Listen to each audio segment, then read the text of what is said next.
Bienvenidos, queridos amigos, a este podcast Sabiduría de lo Alto, un espacio para compartir la reflexión del Evangelio del día. Del Evangelio según San Mateo, capítulo 12, versículos del 46 al 50. En aquel tiempo estaba Jesús hablando a la gente cuando su madre y sus hermanos se presentaron fuera tratando de hablar con él.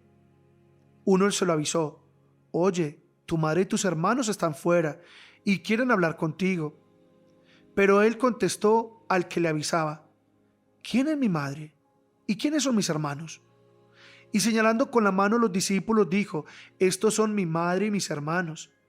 El que cumple la voluntad de mi Padre del cielo, ese es mi hermano y mi hermana y mi madre».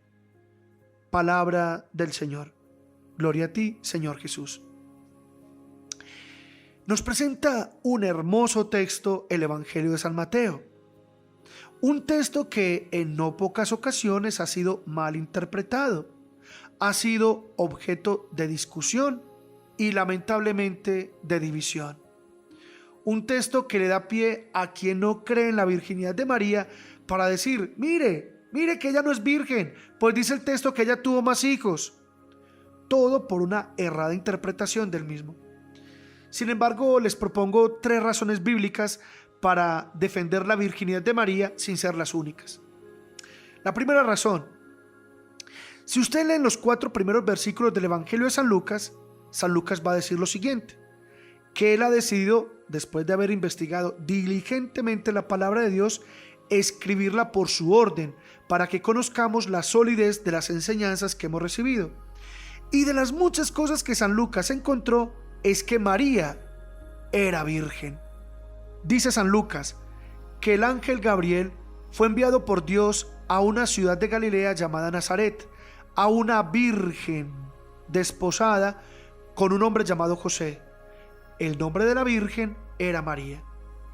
Mis hermanos, para San Lucas, María es virgen. Segunda razón: en ninguna parte de la Biblia, en ninguna parte del Evangelio dice María tuvo más hijos.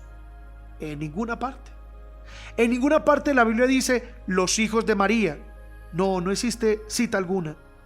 No hay una sola página del Evangelio donde diga afuera está María con sus hijos. No dice. Lo que dice es afuera está tu madre y tus hermanos, pero no dice hijos de María.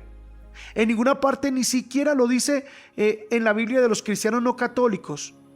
Pero alguno podría decir: bueno, padre, pero el Evangelio habla de los hermanos de Jesús.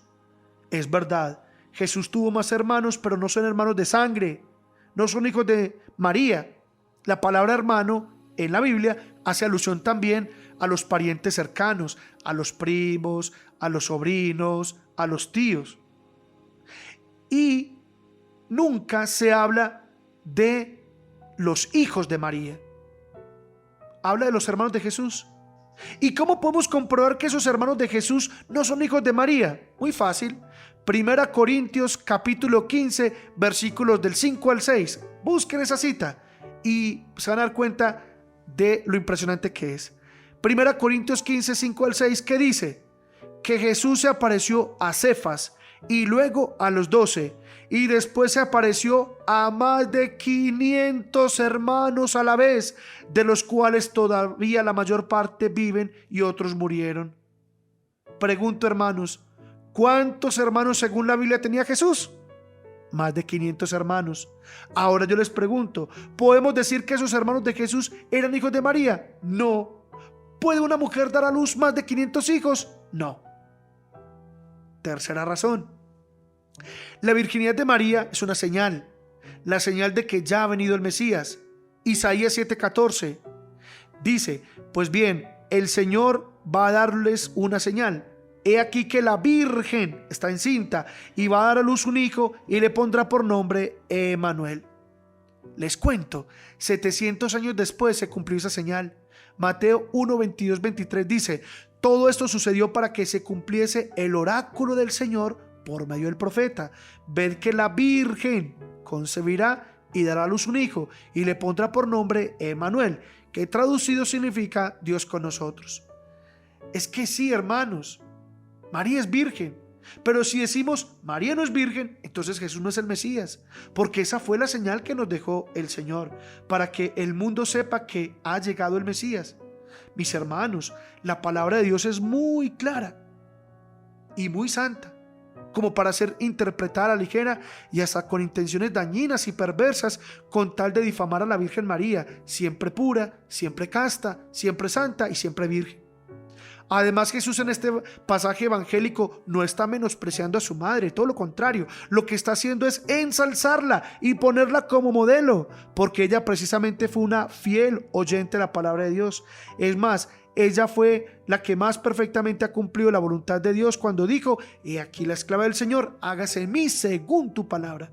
Por tanto, ella es modelo y ejemplo de la escucha y puesta en práctica de la palabra de Dios. Que el Señor nos bendiga a todos, en el nombre del Padre, y del Hijo, y del Espíritu Santo. Amén.